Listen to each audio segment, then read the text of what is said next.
마태복음 5장 1절에서 6절까지 말씀입니다. 신약성경 5페이지 마태복음 5장 1절에서 6절까지 말씀을 한 절씩 교독하시고 마지막 6절은 함께 봉독하시겠습니다.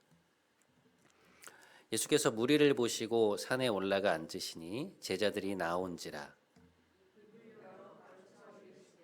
심령이 가난한 자는 복이 있나니 천국이 그들의 것이며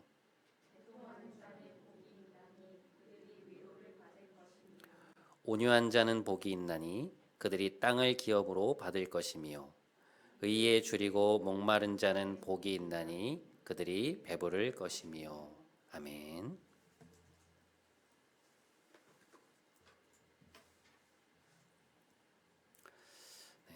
1517년 독일을 기점으로 해서 종교개혁이라는 것이 일어났습니다. 마르틴 루터를 시작으로 해서 당시 이제 가톨릭 교회의 교의 체계에 반발하면서 이제 이루어진 이제 개혁 운동인데요. 종교 개혁의 모토가 5가지가 있습니다. 첫 번째 오직 성경, 두 번째 오직 그리스도, 세 번째 오직 믿음, 네 번째 오직 은혜, 다섯 번째 오직 하나님께 영광입니다. 근데 이 세 번째 오직 믿음이라고 하는 모토와 관련해서 여러분들이 이제 한 번쯤 들어보셨을 단어가 무엇인가 하면 이신칭의라고 하는 단어예요. 이 이신칭이라는 말의 뜻은 말 그대로 믿음으로써 의롭다 칭함을 받는다. 다시 말해서 인간의 선행이 아닌 믿음으로써 의롭게 된다라는 뜻입니다. 그런데 이게 왜 그렇게 중요한 교리인가? 여러분, 가톨릭의 신학은요, 신인 협력설이에요. 이게 무슨 얘기냐면 구원에 있어서 이제 하나님의 역할과 우리의 역할이 있는데 우리가 해야 하는 역할의 비중이 상당히 큽니다. 성당에서 봉사가 강조되는 이유가 거기에 있어요. 반면에 개신교는 어떤가? 구원에 있어서 하나님의 주도권을 강조합니다. 인간은 죄로 인해서 하나님을 인지할 수 있는 인지 기능 그리고 감각 기능 모든 것이 제대로 작동하고 있지 않기 때문에 하나님을 인지할 수 없다고 생각하거든요. 그래서 인간과 하나님과의 관계가 창조 때의 모습으로 회복되기 위해서는 어떻게 해야 되느냐? 하나님이 오시는 수밖에 없다는 거예요.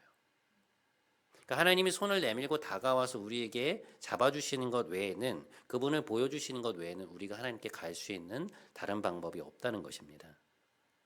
그런데 성경에서 이 우리와 하나님과의 관계가 근원적으로 회복되는 것을 뭐라고 말하냐면 의롭게 된다라고 말합니다.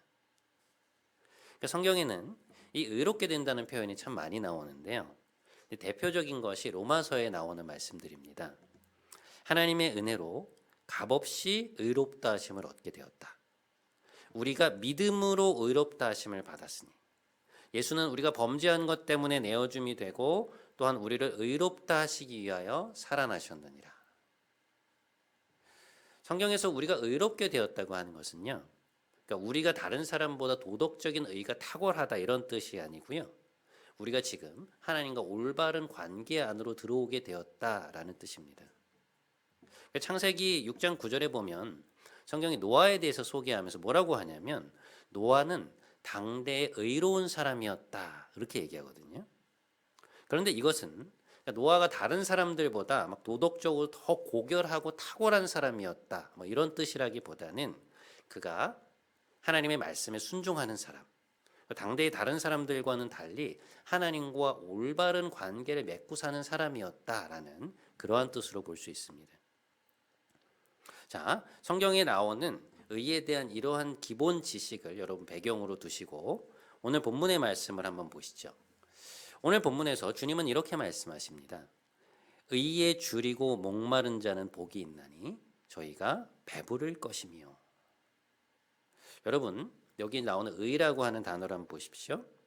여기 나오는 의가 제가 방금 설명드렸던 하나님과 우리의 어떤 근본적인 관계 회복을 말하는 것이냐? 물론 그것을 포함하고 있는 말입니다. 그런데 여기서는 그것이 포함된 더 확장된 의미를 가지고 있어요. 왜냐하면 산상수훈은 이미 예수 그리스도를 받아들인 하나님의 백성에게 주신 말씀이기 때문에 그렇습니다. 그러니까 하나님의 다스림을 받겠다고 작정한 이들, 하나님 주님의 제자가 된 이들에게 주시는 말씀이 산상수훈이라고 말씀드렸죠. 자, 그러면 여기서 주님이 말씀하시는 이 조금 더 확장된 의미의 의라고 하는 것은 무엇이냐? 이것에 대한 힌트가 마태복음 5장 20절에 나옵니다. 저희가 한 목소리로 한번 읽어보겠습니다. 자, 시작. 내가 너희에게 이르노니 너희 의가 서기관과 바리새인보다 더 낫지 못하면 결코 천국에 들어가지 못하리라. 여러분 여기 보세요. 주님은 제자들의 의가 당시 성경 교사들이나 종교 지도자들보다 더 나아야 한다고 말씀하고 계십니다. 그런데 여러분 생각해 보시면요, 이 서기관과 바리새인들은 일주일에 2끼를 정기적으로 금식을 하던 사람들입니다. 우리는 1년에 며칠 금식하는 것조차도 사실 마음의 준비를 굉장히 단단히 하고 큰 결단을 요구하는데, 이들은 일주일에 2끼를 정기적으로 금식을 하고 있었어요. 매주일 한 번도 예배에 빠지지 않았고요. 각종 헌금과 11조 그리고 기도 생활을 철저히 하던 사람들입니다. 그런데 그들보다 더 나은 의를 가져야 된다. 이게 무슨 말씀이냐? 그것은 그들에 대한 주님의 책망의 말씀을 살펴보면 알 수 있어요. 주님이 그들에 대해서 뭐라고 말씀하시냐면 이렇게 말씀하십니다. 화 있을진저 외식하는 서기관들과 바리새인들이여, 잔과 대접의 겉은 깨끗이 하되 그 안에는 탐욕과 방탕이 가득하도다. 너희는 먼저 안을 깨끗이 하라. 그리하면 겉도 깨끗해질 것이다. 여러분 이것을 보면요, 주님이 오늘 말씀하시는 이 의의 성격이 명확히 드러납니다. 그것은 내면으로부터의 변화된 의를 말씀하시는 거예요. 그러니까 겉모양만 그럴 것이 아니라 너희 내면이 하나님의 성품으로 변화되어야 한다라는 말씀인 거죠. 하나님의 성품이 나의 성품이 되고 그분의 가치가 나의 가치가 되어서 삶의 모든 태도가 거기에서부터 발원된 사람, 그러니까 삶의 전 영역에서 그리스도를 닮은 그 내면으로부터 흘러나오는 행동을 보여주는 사람, 그 사람이 진정 의로운 사람이라는 것입니다. 다시 말해서 오늘 주님이 말씀하시는 이 의라고 하는 것은요, 여러분, 성화의 영역에 해당되는 말씀이에요. 그러니까 우리의 내면이 어떻게 하나님을 닮아서 그분의 성품을 반영하는 삶을 살아갈 수 있을 것이냐, 이제 그것에 대한 문제라는 것이죠. 저희 아버지께서 늘 저에게 하시는 말씀이 하나 있습니다. 정직하고 진실한 목회자가 되었으면 좋겠다라는 말씀이에요. 그러니까 제가 목회이기를 결정하고 나서부터 오랜 시간 동안 저와 이야기를 나누시거나 아니면 문자로 진지한 이야기를 나누실 때마다 늘 강조하시는 말씀이 그거 하나였어요. 네가 정직하고 진실된 목회자가 되었으면 좋겠다. 저는 처음에 그것이 이제 아버지께서 성도로서 목회자를 이렇게 바라보시면서 바라는 어떤 목회자상이라고만 생각을 했습니다. 그런데 시간이 지나면서 제가 알게 된 것이 뭐냐면, 이제 그것이 아버님께서 살아오시면서 스스로가 평생 추구해 오신 가치라는 것을 이제 알게 된 거예요. 30년이 넘는 그 교직 생활 동안에 스스로에게 진실하려고 애썼고, 내 이익을 위해서 다른 이에게 거짓 증거하지 않았고, 곤란을 모면하기 위해 말을 바꾸지 않았던, 그러니까 정직과 진실의 삶을 살기 위해 최선을 다하셨던 그 아버지의 삶이 고스란히 녹아있는 것이 그 가치들이구나라는 것을 제가 깨닫게 된 것입니다. 여러분, 그러니까 아버님의 평생의 삶을 옆에서 지켜본 제가 저희 아버지의 자녀로서 살아간다는 것은 무엇을 뜻할까요? 진실된 삶, 거짓 없는 삶, 그것을 저의 삶 속에서 내적으로 그리고 외적으로 체현하면서 사는 삶을 뜻할 겁니다. 우리가 하나님의 자녀로 살아간다고 하는 것은 무엇을 말하느냐? 하나님의 성품을 담는 것, 그분의 내면을 나의 내면으로 체현하면서 살아가는 것을 뜻하는 것이죠. 그리고 그러한 삶을 하나님은 의로운 삶이라고 말씀하고 계십니다. 주님의 유명한 나무 비유의 핵심이 바로 그것이죠. 그들의 열매로 그들을 알지니 가시나무에서 포도를 또는 엉겅퀴에서 무화과를 따겠느냐. 좋은 나무가 나쁜 열매를 맺을 수 없고 못된 나무가 아름다운 열매를 맺을 수 없느니라. 결국 인간의 그 의의 문제는 무엇이냐? 우리가 어떤 나무냐라는 문제예요. 그러니까 우리의 내면의 의가 어떠하냐라는 것이죠. 자, 그러면 우리 내면이 어떻게 좋은 나무로 바뀔 수 있을까요? 어떻게 우리가 하나님의 기준에 합한 의로운 생활을 할 수 있을까? 그 비결을 오늘 본문 속에서 주님은 영적인 굶주림과 목마름이라는 표현을 써서 나타내고 계십니다. 이게 참 흥미로운 것이 뭐냐면요. 주님께서 의에 대한 갈망을 말씀하시면서 배고픔과 목마름이라는 표현을 쓰고 계신다는 점이에요. 여러분, 이 굶주림하고 목마름이라는 것은 일종의 욕구이죠. 그러니까 이것을 조금 더 강하게 표현하면 욕망입니다. 그러니까 우리는 욕망이라는 것을 흔히 부정적으로만 생각을 하는데요. 국어사전에 찾아보면 이렇게 되어 있어요. 무엇인가에 대해서 부족함을 느껴서 그것을 가지거나 혹은 누리고자 하는 간절한 마음이 욕망이라고 되어 있습니다. 그것에 그러니까 선한 욕망도 있는 것이죠. 그것의 긍정적인 의미에서 조금 더 익숙한 표현은 아마도 우리에게 열망이라고 하는 단어일 거예요. 좋은 나무가 되고자 하는 열망. 다시 말해서 하나님이 인정하시는 그 의에 대한 굶주림은 우리에게 이제 어떤 방식으로 나타나게 되는가? 첫 번째, 죄로부터 해방되고자 하는 열망으로 나타납니다. 여러분, 우리가 하나님을 알게 되고 나서 하나님을 그분과의 친밀함 속에서 찾아오는 그 만족감을 경험하게 되잖아요. 그러면 그것을 또다시 경험하고픈 그런 간절한 열망이 우리 안에 생겨나게 됩니다. 그러니까 일종의 선한 욕망이 올라오게 되는 것이죠.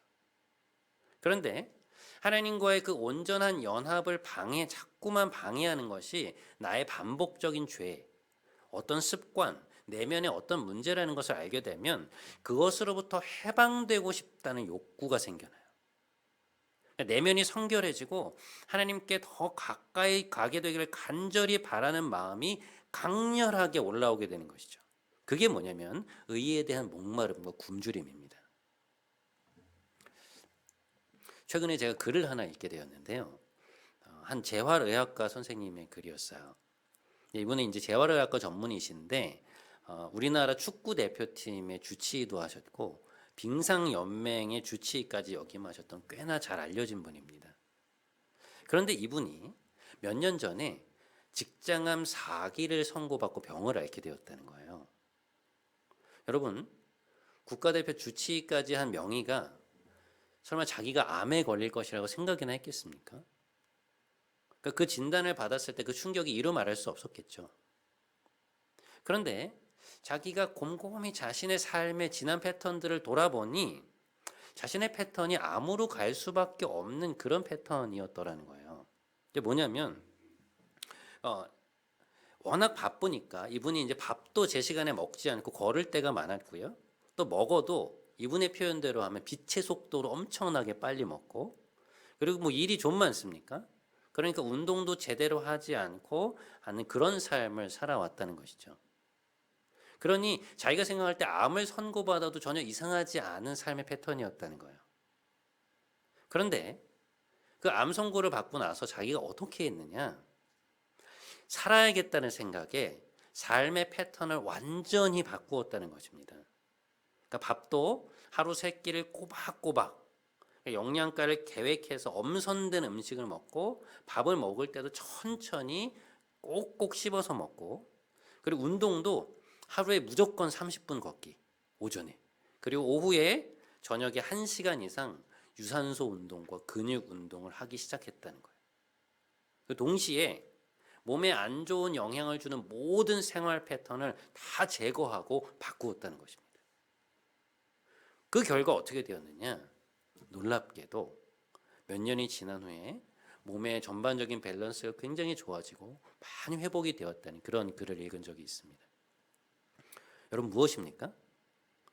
건강해지고자 하는 그의 강렬한 열망이 건강에 해가 되는 모든 나쁜 습관 그리고 안 좋은 패턴들을 제거하고 바꾸도록 만들어서 몸의 회복을 가져온 것이죠.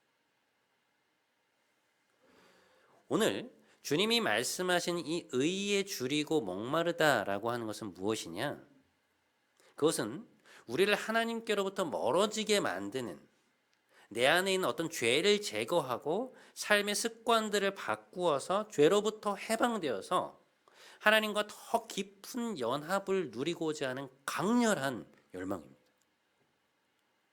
의에 줄이고 목마른 사람은요, 나의 죄, 생활 패턴, 나를 하나님으로부터 멀어지게 만드는 요인들을 면밀하게 관찰하고 분석함으로써 그것을 변화시키려는 선한 욕구를 가진 사람. 다시 말해서 적극적으로 성결해지기를 바라는 사람입니다. 그 성결함 속에 비로소 하나님의 성품이 나에게 임하고 그 성품을 내면에 간직한 사람이야말로 하나님이 원하시는 열매를 맺는 그런 의로운 삶을 살게 된다는 것이죠. 존 웨슬레라고 하는 분이 계세요. 이제 우리가 잘 아는 감리교를 만드신 분인데요. 이분의 신학의 특징이 뭐냐면 이 땅에서의 완전한 성화를 주장합니다. 그게 뭐냐? 이 세상에서 우리가 주님의 성품을 닮은 사람으로 온전해질 수 있다는 거예요. 그러니 우리는 그것을 목표로 살아야 한다는 것입니다. 그래서 그는 기도, 금식, 묵상, 봉사, 섬김, 절제, 예배 막 모든 것에 대해서 자신이 할 수 있는 모든 것을 동원해서 철저히 죄에서 멀어지는 삶을 살았고요. 감리교도들에게도 계속해서 그것을 강조하면서 훈련시키고 가르치는 삶을 살았습니다.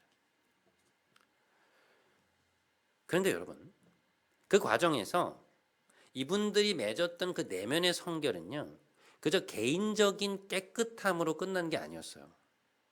존 웨슬레와 감리교도들은 그 내면의 변화가 사회적인 성화로까지 이어져야 된다고 생각했습니다. 그래서 아직 오늘날과 같은 그 인권이 보장되지 않았던 1700년도의 영국 사회에서 여성인권, 노예운동, 경제적 나눔 실천운동 등 갖가지 이 개혁운동들을 통해서 개인의 삶, 가정, 그 마을, 사회가 변화되도록 계속해서 촉구하는 삶을 살았어요. 그런데 그 영향력이 18세기 영국 사회에 엄청난 영향을 미쳤습니다. 어떤 역사가들은요, 영국 사회가 프랑스와 같은 프랑스 혁명과 같은 그 피해 혁명을 겪지 않았던 것은 존 웨슬레의 영향이 컸다라고 말할 정도니까요. 여러분 그 영향력이 어느 정도였는지 아시겠죠? 그런데 그것이 어떻게 이루어지게 된 것이냐? 하나님의 마음에 합한 의를 이루고자 하는 열망, 죄에서 해방되고자 하는 선한 욕망에서 비롯된 열정이었어요. 그 성결한 삶을 통해서 하나님이 원하시는 의의 열매를 자신의 삶 속에서 맺어 나갈 수 있었던 것입니다. 사랑하는 여러분, 하나님 앞에서 의로운 삶을 살고자 하는 간절한 선한 열망을 가지시기 바랍니다. 의에 대한 목마름과 굶주림, 그것을 통해서 오늘 하루 그리스도를 향해서 더욱더 정진해 나가시는 여러분 모두가 되시기를 주님의 이름으로 축복합니다. 자, 두 번째, 의에 줄이고 목마른 사람들은 어떤 방식의 삶을 살아가는가? 그 두 번째는 무엇이냐? 그것은 하나님의 의를 먼저 추구하는 방식의 삶입니다. 자, 이런 태도를 잘 보여주는 구절이 바로 마태복음 6장 33절이죠. 우리 한번 한 목소리로 함께 읽어보겠습니다. 시작. 너는 먼저 그의 나라와 그의 의를 구하라. 이 말씀은 오늘 주님이 말씀하신 이 의에 줄이고 목마른 자들이 어떤 사람들인지를 아주 명확하게 보여주는 말씀입니다. 여러분, 인간이 가지고 있는 죄의 핵심이 무엇인가요? 그것은 자기중심성이에요. 죄는 곧 자기 신격화의 문제입니다. 죄의 중심에는 우리 자신이 있어요. 그게 무슨 말이냐? 그 어떤 것보다 우리 자신이 삶의 최우선순위에 오게 된다는 것입니다. 그렇게 되면 어떤 일이 일어나는가? 내 생각, 내 감정, 내 안위, 내 명예가 최고의 관심사가 되고요. 무엇보다 그것이 충족되는 것이 최고의 선이 돼요. 그러니까 무엇이 선한 것이냐, 무엇이 좋은 것이냐를 말할 때 나에게 좋은 것, 나에게 유익한 것이 선하고 아름다운 것이 되는 것입니다. 저희 아이가 요새 양치질을 그렇게 안 하려고 합니다. 아이스크림이나 뭐 빵, 젤리 이런 건 자기가 먹고 싶은 대로 마음껏 먹어놓고서는 저녁에 이제 양치하는 시간만 되면 갑자기 안 읽던 책을 더 읽자는 둥, 아니면 뭘 자꾸 하자는 둥 자꾸 말을 돌리는 거예요. 그래서 야, 이를 안 닦으면 충치균들이 너의 이를 다 파먹고 그러면 너는 병원에 가서 이만한 주사를 맞아야 돼라고 아무리 얘기해도 싫다는 거예요. 여러분, 그 아이에게는 무엇이 선한 것입니까? 귀찮은 양치질을 안 하는 것이 선한 거예요. 그러니까 양치를 안 하고 이가 썩는다, 안 하면 이가 썩는다는 진리를 아무리 얘기해줘 봐야 소용이 없는 것이죠. 그 아이에게 그것은 선이 아닙니다. 본인이 하기 싫은 것을 안 하는 것, 그것이 선하고 좋은 것이죠. 여러분, 죄는요, 인간을 유아적으로 만듭니다. 그래서 죄가 우리의 삶을 추동해 나갈 때 어떤 현상이 생기냐면 나의 행복을 가장 앞에 두고 그것을 추구하는 삶을 살게 돼요. 그러니까 죄의 본질상 너무나 당연하게 나의 나라와 내가 영화롭게 되는 나의 의를 먼저 추구하면서 살게 되는 것입니다. 그런데 여러분, 그것의 가장 큰 비극이 뭔지 아세요? 그렇게 해서는 내 의를 먼저 추구하는 삶을 살아서는 내가 원하는 그 행복에 이를 수 없다는 것입니다. 스티브 잡스가 한 대학교에서 학생들에게 했던 강의의 일부를 제가 들은 적이 있는데요. 거기서 제가 참 인상 깊게 들었던 말이 하나 있었어요. 바로 이 말이었습니다. 나이키는 신발을 팔지 않습니다. 여러분, 이게 무슨 말일까요? 잡스에 따르면 나이키는 분명 신발을 파는 회사인데 광고에서 신발에 대한 광고는 하나도 하지 않는다는 거예요. 그러니까 어떤 기능이 좋다는 등 리복보다 어떤 기능이 더 낫다는 등 그런 이야기를 하나도 하지 않는다는 것입니다. 그럼 나이키는 그 광고에서 무엇을 보여주느냐? 위대한 운동선수들에 대한 존경심을 보여준다는 거예요. 여러분, 나이키 광고를 보시면 알겠지만 각 종목에 우리가 너무나 잘 아는 세계적인 운동선수들의 모습이 클로즈업 됩니다. 근데 그걸 뭐를 말하느냐? 잡스에 따르면 그것은 단순한 마케팅 전략이 아니라는 거예요. 그럼 뭐냐? 그것은 그 기업의 핵심 가치를 보여준다는 것입니다. 그가 보기에 나이키는 여타 기업들과는 그 목표가 다르다는 거예요. 단순히 신발을 많이 팔아서 돈을 많이 벌어야겠다는 것이 그 기업의 핵심 가치가 아니라는 것이죠. 짐 콜린스는 좋은 기업을 넘어 위대한 기업으로라는 책에서 단기간에 이윤을 많이 내는 좋은 기업과 그 가치가 영속되는 위대한 기업의 차이에 대해서 이렇게 설명합니다. 그 요인이 여러 가지가 있겠지만 그가 보기에 그 결정적인 차이를 만드는 것 중에 하나는 뭐냐? 그들이 무엇을 추구하느냐라는 거예요. 그 기업이 단순한 이윤을 추구하는가 아니면 그것을 넘어선 가치를 추구하는가. 오늘 우리의 용어로 바꾸어 보면 그 기업은 무엇에 목말라 하고 있느냐라는 것이죠. 여러분, 저는 이것이 오늘 팔복의 이 네 번째 말씀과 굉장히 깊이 맞닿아 있다고 생각합니다. 우리가 하나님의 의에 굶주린 사람이 될 것인가? 아니면 나의 의에 굶주린 사람이 될 것인가? 하는 문제라는 거예요. 제가 예전에 전도사로 일하던 교회에 부목사님이 한 분 계셨어요. 근데 이분은 학벌에 대한 컴플렉스가 좀 있는 분이었습니다. 당시에 이분이 이제 상담 공부를 더 하시려고 대학원에 지원을 하셨는데, 제가 건네 듣기로 이제 더 좋은 선생님들이 있는 학교에 합격을 했음에도 불구하고 학교 이름 때문에 이제 다른 학교를 선택하셨다는 거예요.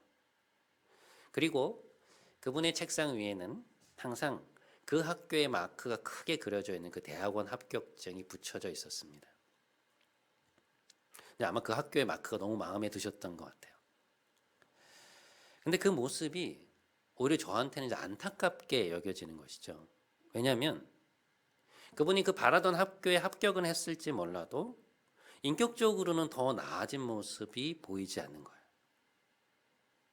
그러니까 그 학교에 다니게 되어서 학벌에 대한 목마름은 어느 정도 해소되었을지 몰라도 상담을 공부하고 계신 분임에도 불구하고 그분의 말, 또 사람을 대하는 태도에는 따뜻함과 배려보다는 짜증과 무관심이 배어나올 때가 더 많았습니다.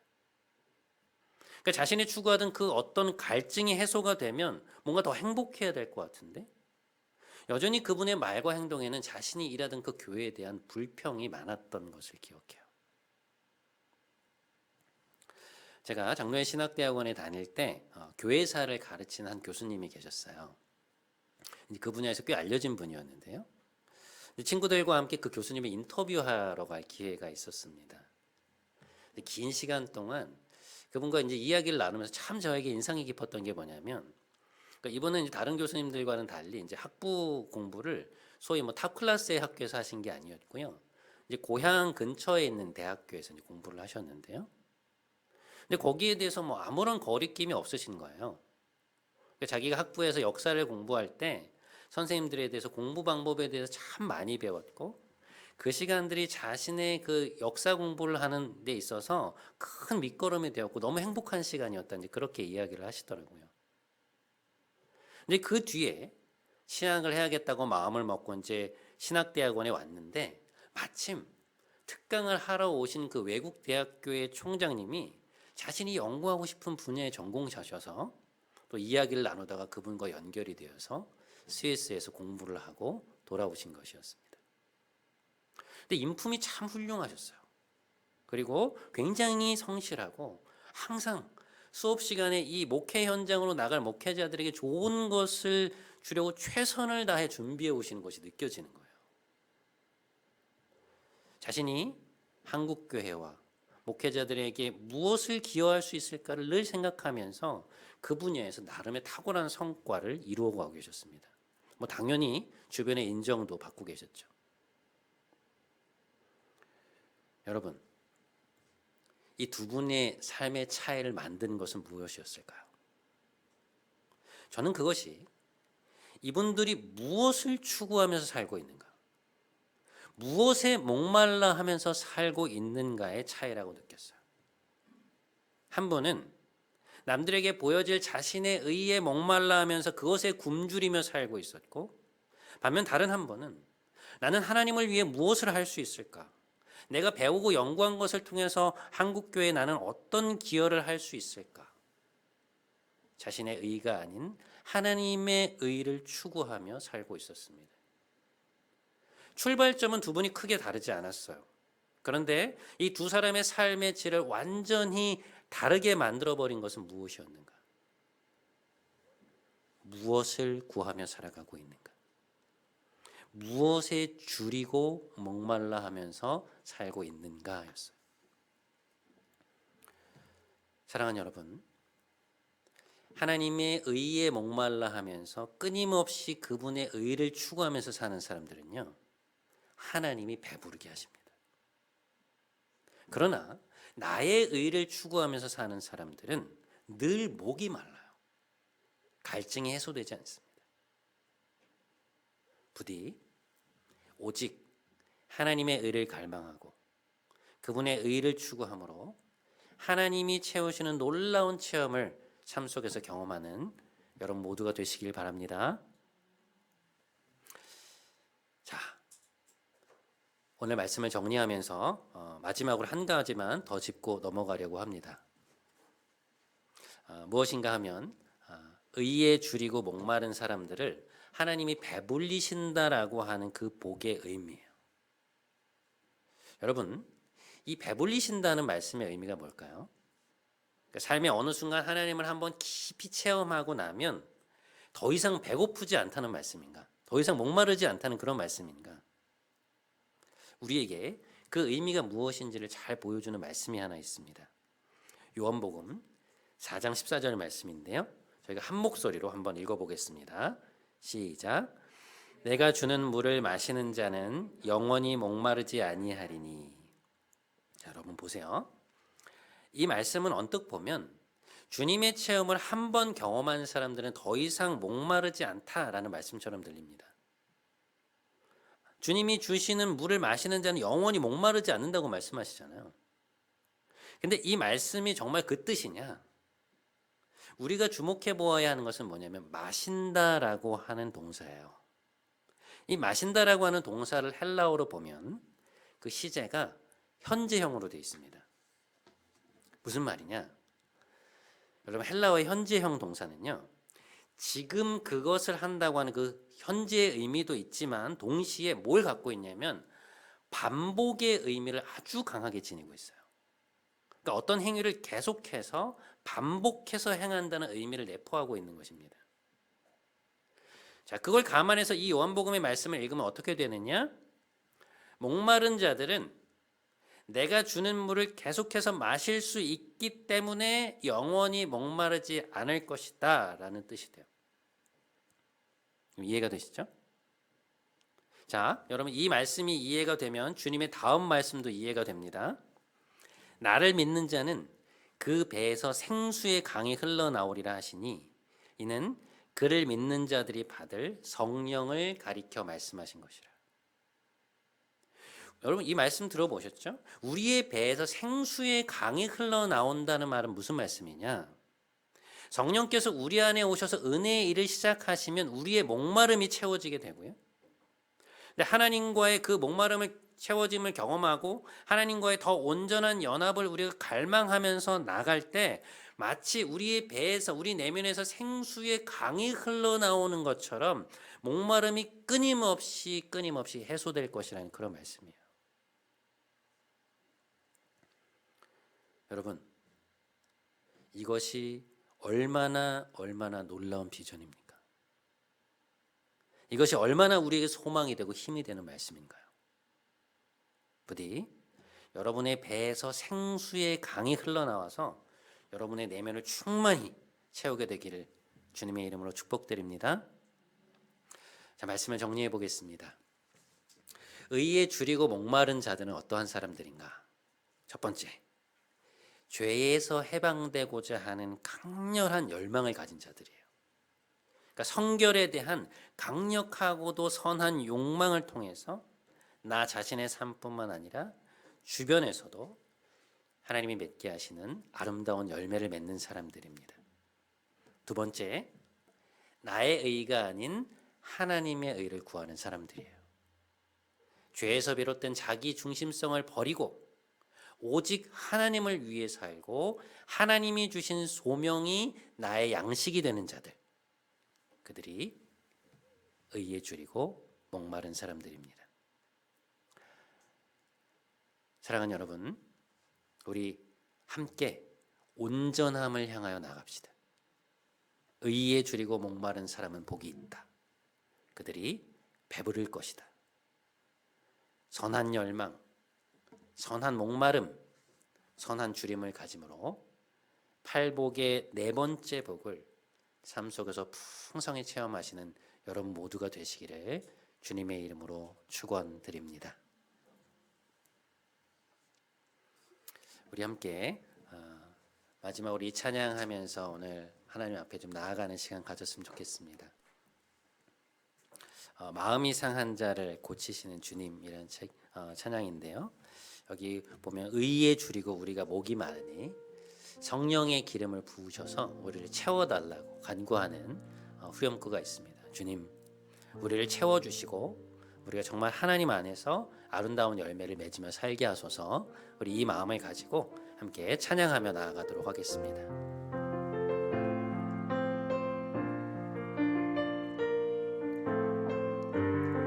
마음이 상한 자를 고치시는 주님,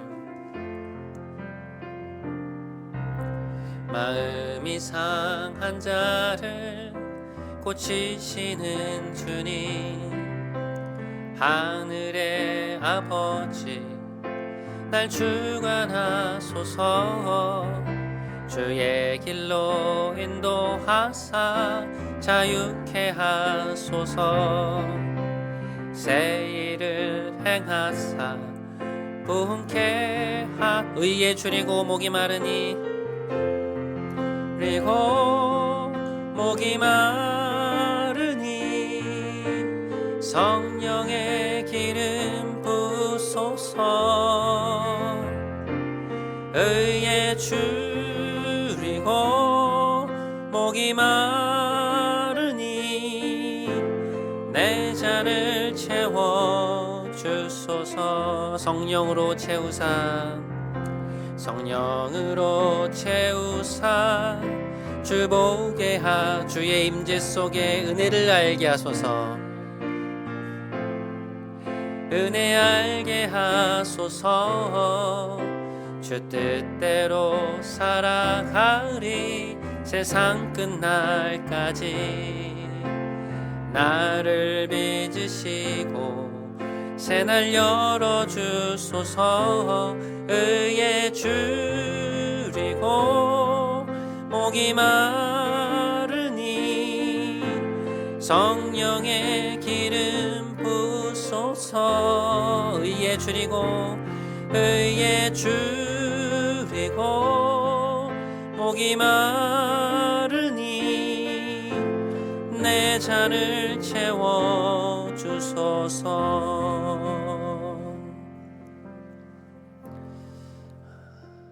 사랑하는 여러분, 요즘 여러분은 무엇에 굶주려 계십니까? 무엇에 목말라 하고 계신가요? 여러분이 허기가 져서 계속해서 채우려고 애쓰는 것은 무엇입니까? 하나님의 의인가요? 아니면 다른 이들에게 보이고 싶은 나의 의입니까? 우리 이 시간에 함께 기도하기 원합니다. 하나님, 제가 무엇을 추구하며 살고 있는지 이 시간 보여주옵소서. 제 삶의 방향성이 어디를 향해 있는지 밝히 보이사 나의 의가 아닌 하나님의 의를 추구하며 살게 하옵소서. 우리 이 기도 제목 가지고 함께 기도하며 나아가도록 하겠습니다. 함께 기도하겠습니다.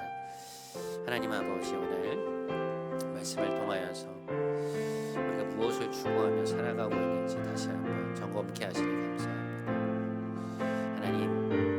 하나님의 의를 발견하며 하나님의 의를 추구하며 살기보다 우리 자신의 의를 추구하며 살 때가 너무나 많았습니다. 다른 사람들에게 나의 삶이 어떻게 보일까, 내가 어떻게 살아가야 할까, 주님 그렇게 살아갈 때가 너무 많았음을 고민합니다. 하나님 앞에서 나에게 주신 모든 것이 오직 하나님을 위한 것임을 기억하며 살아갈 수 있도록 주님 은혜를 베풀어 주옵소서. 우리 삶의 중심이 정말 하나님이 되게 하시고 우리 자신이 되지 않도록 아버지 은혜를 베풀어 주시길 간구하오니 주의 역사하시고 인도하여 주옵소서.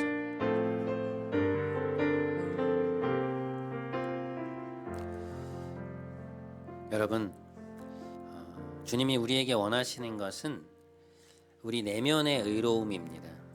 그러니까 우리 내면이 좋은 나무가 되는 것입니다. 여러분은 하나님의 성품, 그분의 가치, 그분의 마음을 담고 있는 좋은 나무이신가요? 그러니까 하나님께 더욱더 가까이 가서 그분과 더 깊은 친밀함을 누리고 싶은 성결함에 대한 목마름이 있으십니까? 이 시간 한 번만 더 함께 기도하기 원합니다.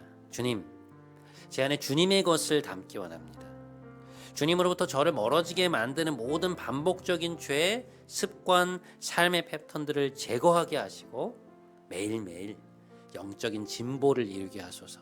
우리 이 기도 제목 가지고 한 번만 더 함께 기도하겠습니다. 함께 기도하십시다. 하나님 아버지, 우리에게 정말 필요한 것이 무엇인가를 깨닫게 하여 주옵소서.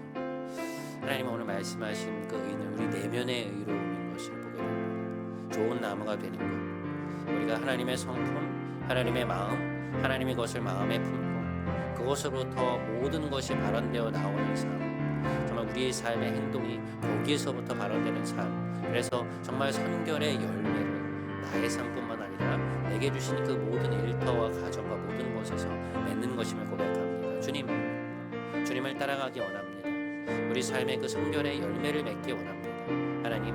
하나님의 의로운 열매를 맺는 자들이 되게 하시고 하나님과 더 가까이 나아가는 것, 하나님과 연합하는 것이 우리에게 더 큰 기쁨이 되고 감사가 되기를 바랍니다. 하나님 아버지, 하나님과 더 연합하게 되고 하나님을 더 사랑하게 되는 저희 모두가 될 수 있도록 주님 인도하여 주옵소서. 그래서 이번 한 주 동안 하나님 앞에서 살아갈 때 더 하나님의 것을 갈망하며 살아가는 선한 욕망이 우리 안에 올라오게 하옵소서. 주님 인도하소서.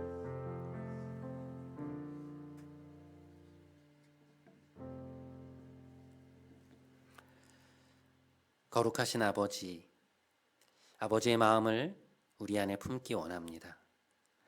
성결의 영을 우리에게 부으사 하나님을 닮고자 하는 강렬한 열망이 생기게 하시고 매일매일 우리의 죄를 제거함으로 하나님과 더 깊은 연합으로 나아가게 하여 주옵소서. 우리 삶의 모든 말과 행동이 하나님의 것으로부터 흘러나와 우리를 부르신 소명의 자리에서 하나님의 의를 이루는 자들이 되게 하옵소서. 존귀하신 예수님의 이름으로 기도드립니다. 아멘. 우리 다 같이 자리에서 일어나셔서 마지막 파송의 찬양하심으로 오늘 예배를 마치도록 하겠습니다. 우리 함께 박수 치면서 힘차게 찬양하도록 하겠습니다.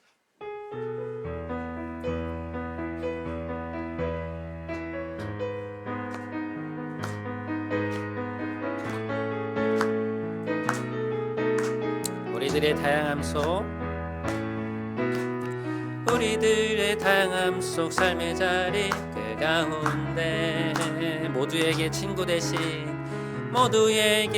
대신 주를 찬양합니다. 다른 모습 다른 방법으로 살아가지만 이곳에서 하나 되어 주를 노래합니다. 우리가 오늘도 의지하는 주의 사랑, 우리가 오늘도 의지하는 주의 사랑, 연약한 자, 상한 자를 부르시고 우리를 오늘도 기대하는 주의 사랑, 서로 함께 의지하며 가리라. 우린 지금 한 몸으로 마음 모두 담아서 아름다운 주를 함께 모여 예배합니다. 닮은 모습 닮은 형상으로 창조된 우리 이 시간에 한 목소리 모아 고백합니다. 우리가 오늘도 의지하는 주의 사랑, 연약한 자, 상한 자를 부르시고 우리를 오늘도 기대하는 주의 사랑, 서로 함께 의지하며 가리라.